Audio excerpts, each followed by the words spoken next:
Hey, survivors. So excited to host another SRVIVRS Share. We are here with Tonya Mathison, and we have never actually met in person, but we share friends from Nebraska. She moved away from Nebraska right before I moved to Nebraska, and she had lost her son in Nebraska. And then when our thing happened with Lily, mutual friends gave her my number to reach out, and she did, but I was just, you have so many people reach out that it just kind of, you lose track. But I was very grateful that you did, and I just am so grateful for all those people that did reach out. But it's just always when you're in the depths of grief, it's kind of hard. But I'm just grateful for her willingness to do that. And then 6 months ago, she accidentally called me. She had two Stacys from Nebraska in her phone, and we reconnected, and it's been awesome to follow her and her journey and all the things that she's doing to make this world a better place. And so I'll introduce her. Her and her husband Eric have 4 kids, and they live in the Pacific Northwest. And she became a certified health coach and grief life coach after hitting rock bottom after the loss of her oldest son. And the past 12 years have been what she calls a magical disaster.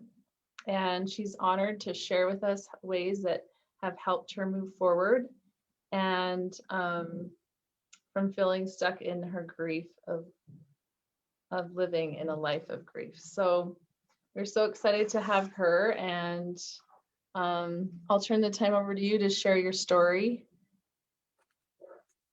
Thank you.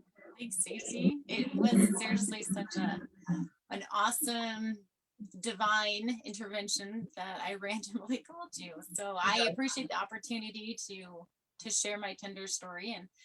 And I'm a survivor because I choose to live with my grief every day. I know the world has given grief like this super negative and heavy feeling. So it became a negative and heavy thing to like carry from day to day and from month to month and then from year to year. So being able to just see grief in a different perspective has made the magical disaster, turned from a disaster to magical. And so fall of 2018, I hit rock bottom, just being severely depressed with suicidal thoughts, which turned into creating many exit plans. And then 9 years, my world just turned upside down after my son passed. Mm-hmm. All color was kind of taken from living, and it was just a disaster. And it was hard to see life in color. It was just all black and white. So I'm honored to share how my grief became a magical disaster. And I'm going to actually share my book that I wrote actually about my grief and loss in honor of my son, Caleb Lucas Mathison, that passed away at the age of 8 from a car accident that him and I were in. So this is, so hopefully you guys can see it. I'm going to read it like a child's storybook for you. So I don't know if the glare is going to, I don't know. So magical disasters, actually, it's a simple outline that shows the beginnings of my grief journey and how I moved through the process of grief, showing the phases of grief as I moved forward to embrace my inner hope. So magical disaster. 2 boys and 2 girls were my perfect magical size family. Everyone had a buddy. Everyone had a hand to hold, especially on the day that we went on a magical adventure together. It was the perfect sunny day, not too hot, not too cold. It was magical. But magical moments can quickly turn into disasters within a blink of an eye. They can catch us off guard. They can make us feel blindsided, especially when everything seems to be going just right. It was the perfect sunny day, not too hot, not too cold, that turned into a disaster. 2 girls and 1 boy was not my perfect size family. Not everyone had a buddy. Not everyone had a hand to hold, especially after the accident that happened on our way home together. It was the perfect sunny day, not too hot, not too cold, when all the magic died. A disaster can change into magical moments, just not within a blink of an eye. When it does, it can catch us off guard. When it does, it can make us feel blindsided, especially when everything seems to not be going just right. It was the perfect sunny day, not too hot, not too cold, that brought us our magical disaster. 3 girls and 1 boy is my new perfect magical size family. Everyone has a buddy. Everyone has a hand to hold, especially on our journey discovering a new magical adventure together. It is the perfect sunny new day, not too hot, not too cold. It is magical. A magical disaster is what we are living today. It's going to be okay. It's going to all work out, especially as we walk forward together, holding each other tight.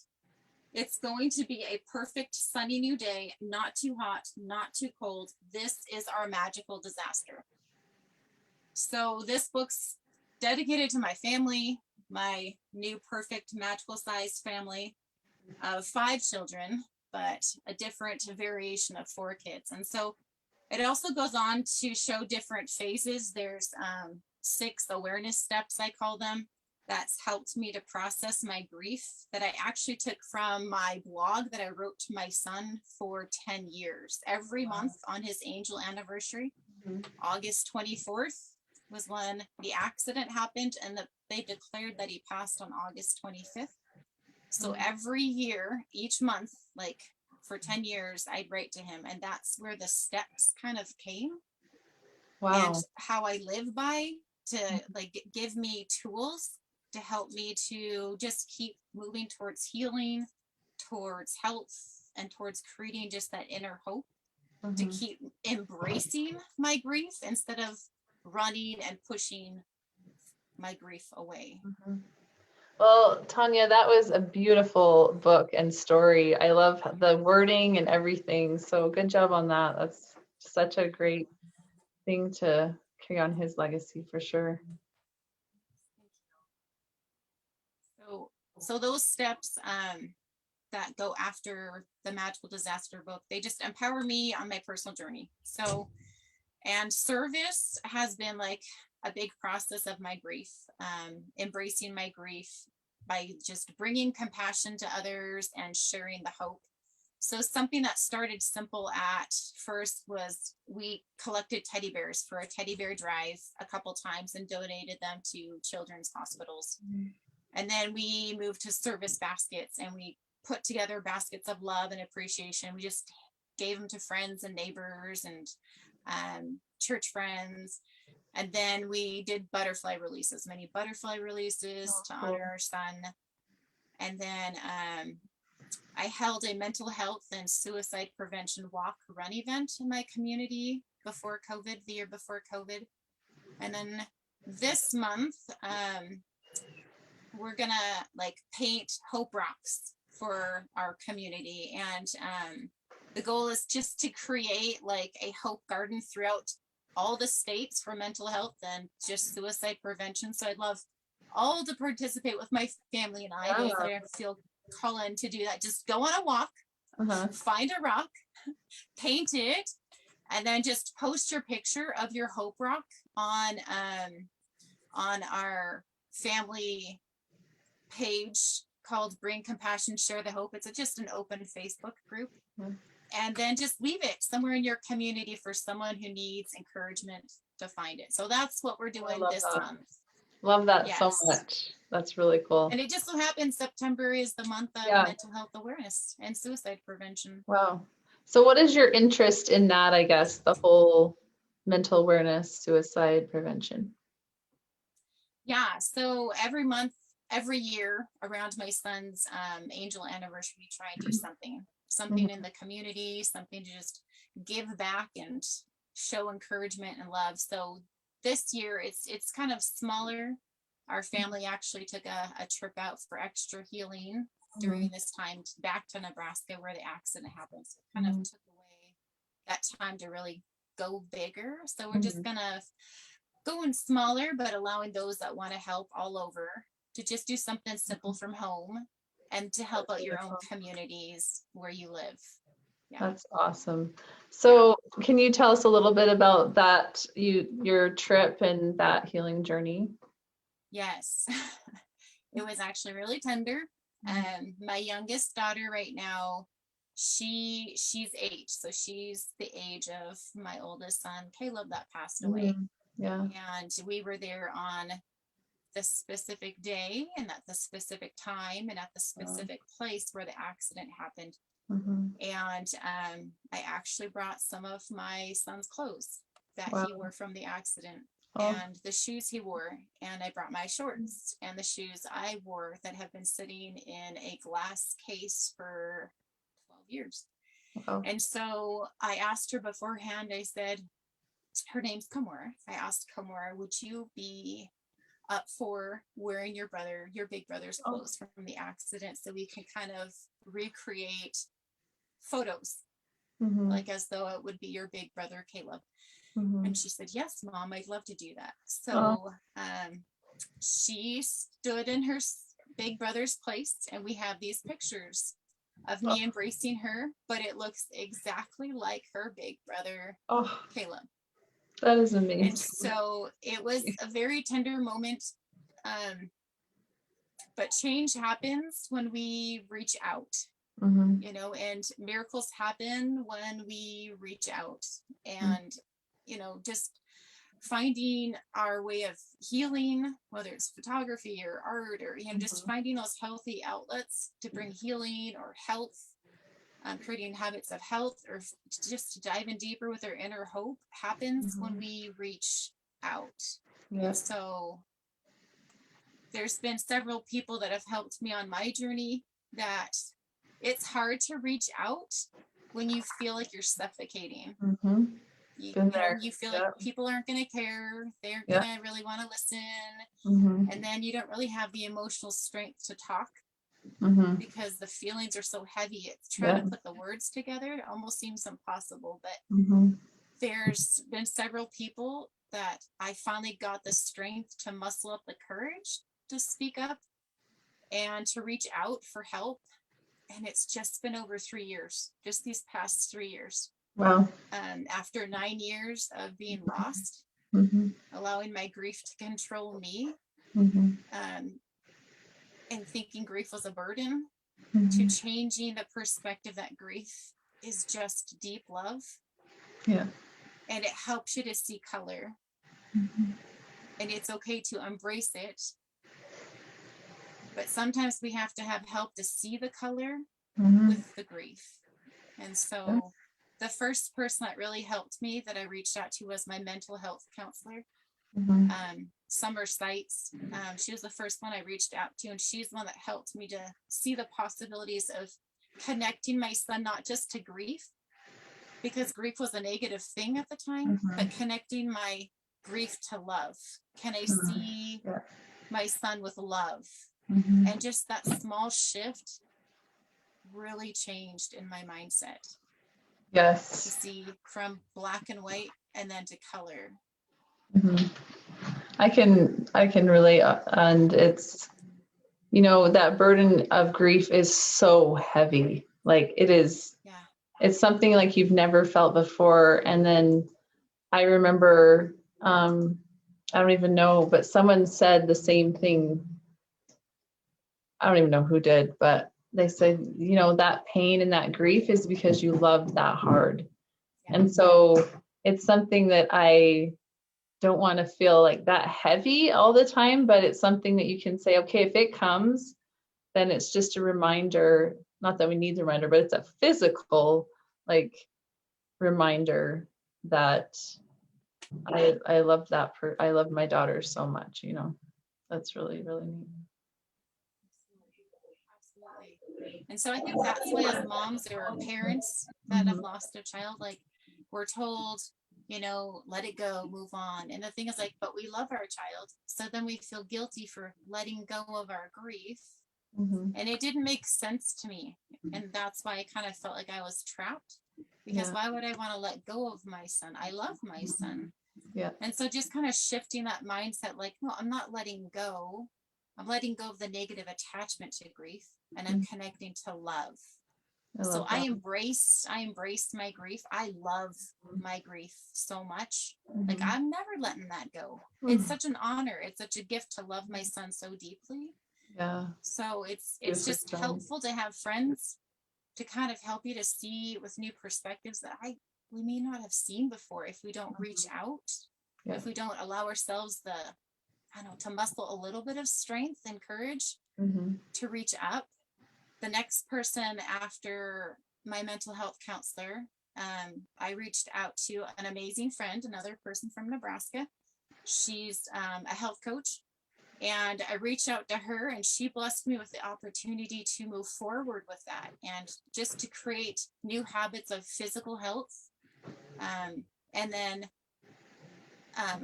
mental health, dive in deeper with my mental health and financial health.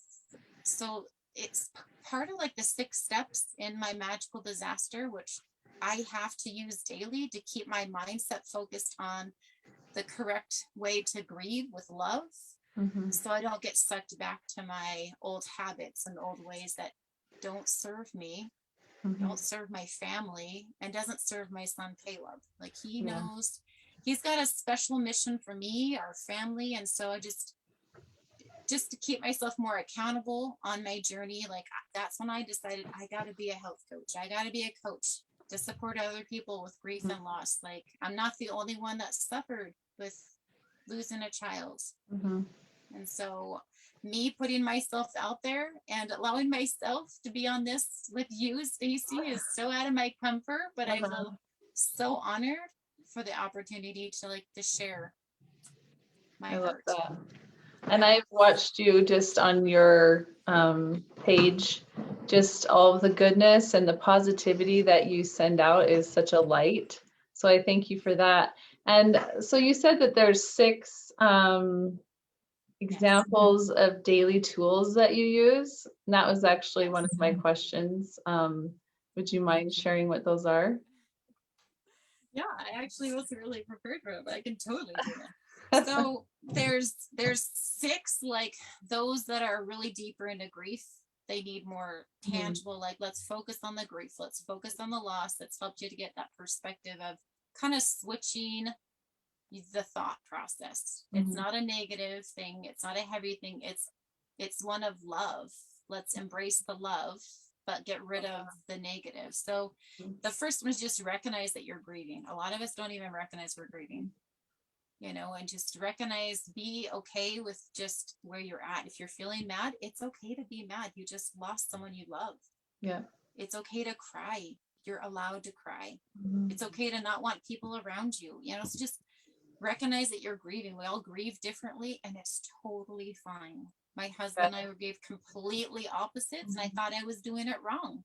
I thought I was doing it wrong. I'm going crazy, and he's normal and acting normal, so I must be doing it. There's no right or wrong way to grieve. And I, Lily's day that she passed away was August 26th, and that day is just like, I celebrate her birthday with happiness. It still kind of hurts, but the accident day has always just been like, makes me want to throw up, kind of like, and it's just a hard day. And I'm like, you know what? I'm just going to sit in that today.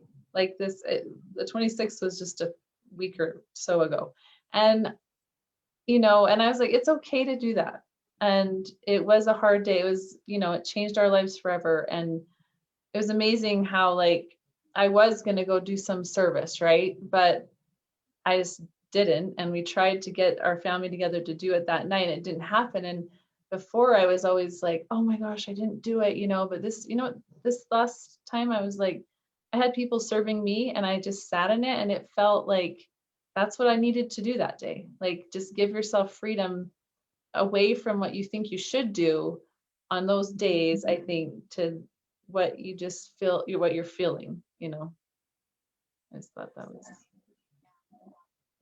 just kind of embrace the moment, yeah. the present, Mhm.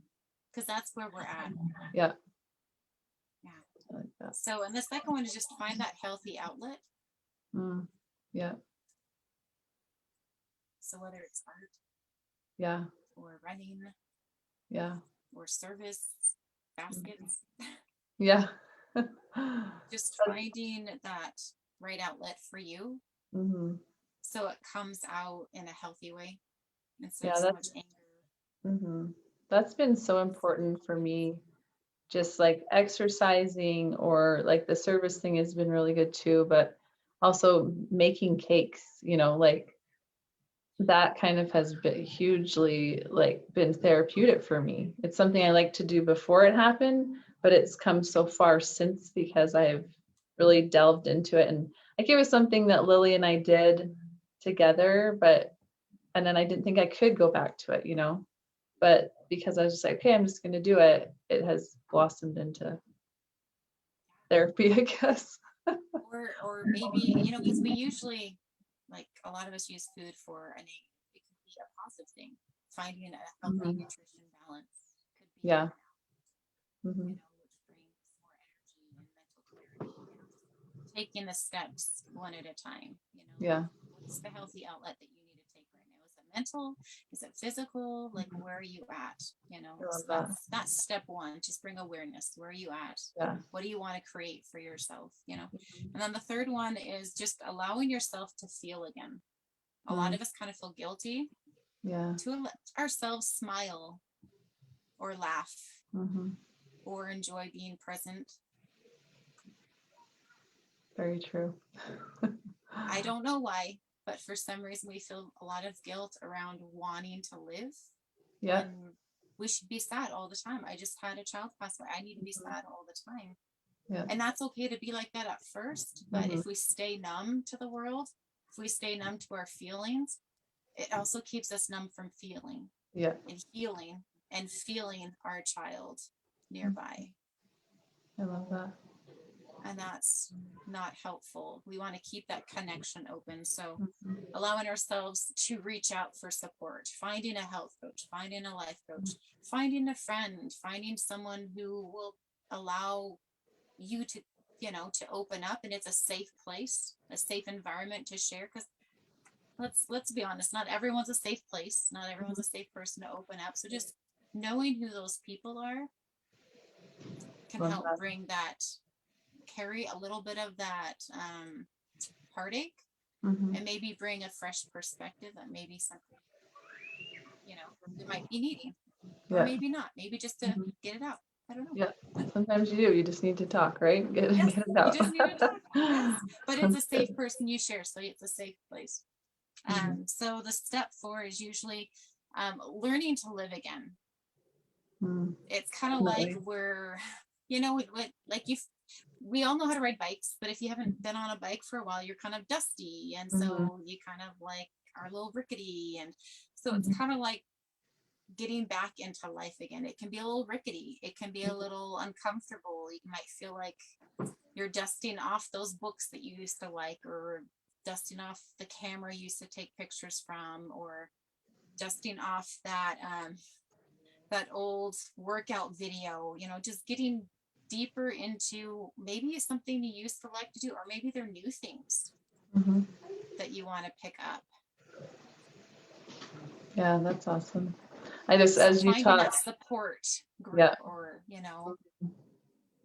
yeah, as you just been explaining all the steps, it's like been there, yep, been there. It's just, I think anyone who's lost, it's just so, yeah, applicable. It's great. Yeah. And noticing that it took me probably many years with each step. Mm, And yeah, working sometimes through when it. the angel anniversaries come, we go back to the beginning. Mm-hmm. And it's not like anything's wrong, like it's exactly how it's supposed to be. Mm-hmm. Grief is not a one and done thing. Healing's not a one and done. It's an everyday thing. Mm-hmm. living a life with grief is not for the faint of heart, and it's not a fun club to be in, but we're not alone. Mm-hmm. But it can feel very lonely walking it alone. Yes, I definitely think, I know for sure, support is a huge thing. Even if it's not like a whole army, even if it's just one person that you need that. So find even that one person, right? Absolutely. Yeah. Yeah. So just finding that support is really keeps you accountable, keeps you Mhm. focused on, you know, what you may not want to do before with the grief, like old habits, old ways that didn't serve you, and you're tapping into things that might start putting a smile on your face. Mhm. My children, I remember the first couple of times, like, Mom, did you just laugh? Like, oh my gosh, did you just laugh? Like, I remember this one time I just belted out this largest, loudest laugh I've done. I don't know how long, but everyone stopped. Like, we're at the restaurant. Mhm. My Oh, whole kid, all my kids, everyone stopped eating. They all stared at me. I was like, what? They're like, Mom, was that you? Did you just make that loud laugh? I can't remember the last time you even laughed like that. And it's good to be reminded you can laugh again. hmm. You can Yeah, for smile sure. again. When you're Yeah. in a safe community, a safe place, it Hmm. will flow freely and Hmm. abundantly Yeah. without reserve if we Hmm. allow it to. But we have to Yeah. be in that space to create that Hmm. and want that. I love that. Because it Yeah. does take some time to let it go freely, right? Like you can kind of force it sometimes and pretend, but to have it's so freeing and lightens your everything, your world when you can do it freely. Because it's hard at first. It doesn't happen at first, but when it does, wow, it's amazing. Yes. I would say only the past 3 years has it been Yeah. Wow. flowing freely after Yeah. 9 years of not. So Yeah. you've had quite the journey. I And that, kind of like to say I was stubborn, like childbirth, not doing it with any medication. I just oh did it all yeah. natural. Uh-huh. I did grief natural, and it wasn't really fun. Mm-hmm. So we don't have to walk it alone. So the fifth step is just, living with heart. Like, Mm-hmm. if we're going to live, don't just go through the steps on auto because it doesn't serve us. Just staying on survival mode doesn't serve us, doesn't serve our family. If we're going Mm-hmm. to live in the present, live in the now, because that's all we're promised. We're not even promised tomorrow. Yeah. We have the hope of tomorrow, but all we have is today. And so just engaging in being present and not living on auto is living with heart, being in the moment, taking the moment to stop and color with your kids. My daughter asked me today, she's like, hey, Mom, you want to color dragons with me? I'm like, yeah, I'll color some dragons with you. Why not? But normally I'd be so busy. Like, no, I got to do Mm-hmm. dishes, I got to do Yeah. laundry. And so when you lose a child, you realize how tender time really is. Mm-hmm. So Tender true. these moments are with them, and they are everything. So Mm-hmm. why wouldn't we stop and color dragons with them, Yeah. even though it may not be our favorite thing, but being with them, they are our favorite thing. Yes, for sure. Love it. So So beautifully said. You're awesome. thank you. So what is one of the biggest magical miracles that you have seen since your son's passing? Wow, that's a good question. I would just say the gift of wanting to live again, Mm, yeah. because I didn't want to live. I was done living. Hmm. I was done living like that groundhog cycle Hmm. of Yeah. grief. Like, Hmm. I I was the problem. I caused this to my family. Look what I did. Like, there's a lot of survivor guilt, a lot of blame that I put on myself. My husband was really good with never blaming, never pointing fingers. He was so quick to forgive me from the very beginning. He even physically told me that, Hmm. mentioned that. And I thought, how dare you forgive me so fast? I haven't even forgiven me. And so I took it on myself to hate myself even more. Hmm. Like, you're not going to hate me. You're not going to forgive me. Then I'm not, I'll take it on, and so Yeah. it just, the thoughts that I created create a lot of results of unhappiness Mhm. without even realizing it. And Yeah. so wanting to live again has been the greatest gift, and having simple tools and steps that I have to use daily Mhm. keep me in action of staying accountable, of embracing my grief. Mhm. So my grief doesn't control me. Love that. Yeah. Really, really good. And we will for sure get these, for all of you that are listening, we'll get these steps posted so that you can write them down, come back to them, because I think they're so awesome. And I think a lot of people could be helped by what you've just shared with us. What advice would you give someone who has experienced loss and they're seeking for miracles, but they're just not seeing it? They're not seeing anything good. They're not seeing any miracles in their life. Well, I remember being in that same spot Mhm. and not seeing miracles. On a religious standpoint, like other people seem to be getting miracles. And when you read the scriptures, there's the stories of kids coming back and people being healed. And I just felt like I was left out. Miracles were happening all around me and I wasn't part of it. And I would say that thought's not true. Mhm. Miracles do happen. They're probably super small. Yeah. And you're just not recognizing them. Mhm. And so sometimes it takes a step back, because we're right here with our grief all the time. It comes with us like a shadow. And so my loving, tender advice would be take a step back, try and see the grief and loss journey at a different perspective. And more oftentimes than not, you will see the tender little nuggets that have blessed you. Doors that used to be sealed are suddenly like opening, windows are cracking open, sun's leaking in, you're starting to feel the warmth, and you won't even recognize it. You won't, like, wow, I thought that door was closed for 9 years. And suddenly when you're starting to recognize like the small little things, it comes so fast, the healing, as you allow it to.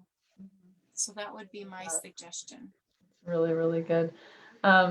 Lily, and I probably said this before, but she wrote on our chalkboard, you find what you look for the good. And so that was like, and it was in our kitchen. So when I, came back, I just was always there. And it's hard sometimes, but yes, I love that. Step back and even find, like, look over and look at your children. Like I had, other children, or at your spouse, you have your spouse, or your home, like, you know, anything that you can see that's good, or the sunshine, like you just said, there is always something good in this world for us to be grateful for. I think that's so, so true. And it is, sometimes you just have to take a step back because you're so like in this fog of grief that it's like you have to kind of lift up out of it and step back. Yeah, I love that. And that fog, Um, we don't have to stay stuck. mhm. We can reach out, we can reach up. There's options, there's resources, Yeah. there's tools of support like all around us to help us rebuild a beautiful life and see life in color again. Because, if I can, after 9 years of struggling, Mhm. anyone can. Yeah, Anyone can. I love that. So it is like Suicide Prevention Month, correct? Yes. So I know that there's probably people on here that have lost someone from suicide or experiencing any kind of mental health. I guess what would you say to them from your experience? And I guess what you have said is like all so true. But is there anything specific that you would want to say, nugget of truth or hope that you could give them? Yeah, that's a tender circumstance for sure. Yeah. And that's a tender journey. One that you can feel alone, a lot of judgment from people, Mhm. the world, judgment from maybe church communities, members. And if they don't know, people don't know what they don't know. And it's just to hold space for yourself and your story with where you're at, and allow them space, you know, because they don't know. Just like a son, just losing a son in a car accident, they were so quick to give me thoughts and ideas and things that I should do or things that I shouldn't do, which reflects them. So, you know, so they're going to be quick to share things with you, and it may not serve you. So just hold yourself like space and grace for yourself and your story, your journey, because you're not at all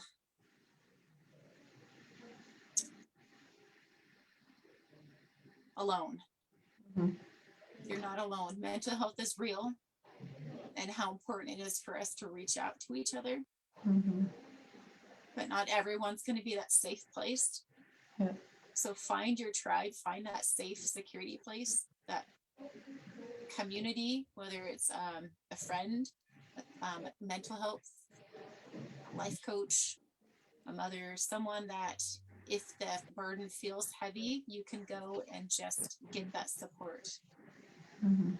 Love that. Thank you. So is there any closing remarks that you want to make other than all the beautiful things that you've said? Yeah. So I just want to encourage, offer, you know, whoever's listening, if anything I've shared kind of resonated with you and you'd like just more, you know, information, and or if it could assist you and serve you in any way in creating just healing, help, or diving into just more inner hope on your personal journey, I just want to encourage you to reach out to me on Facebook, Tonya Mathison. I'd be honored to connect with you and assist you in any way, because if I've learned anything on my magical disaster, it's that we are stronger together. Mhm. So go for a walk, find that rock, paint it, take a picture on it, and post it on my Facebook group called Bring Compassion, Share the Hope, because guys, we're just stronger together. I Thank love you so that much, so much. Stacey. I so appreciate this Oh, opportunity. it has been a pleasure just listening to all of your wisdom, and just the way that you put it all together was so beautiful. And I would encourage, if you want to be uplifted, and just go follow Tonya Brooks Mathison, because it's just a bright spot on my feed, and she's just an amazing person. I'm so grateful for your willingness to share your story. And I hope, and I know that people have been helped tonight by what you've said. And I just want to thank you again. Thank you. Good night, Thanks, everyone. survivors.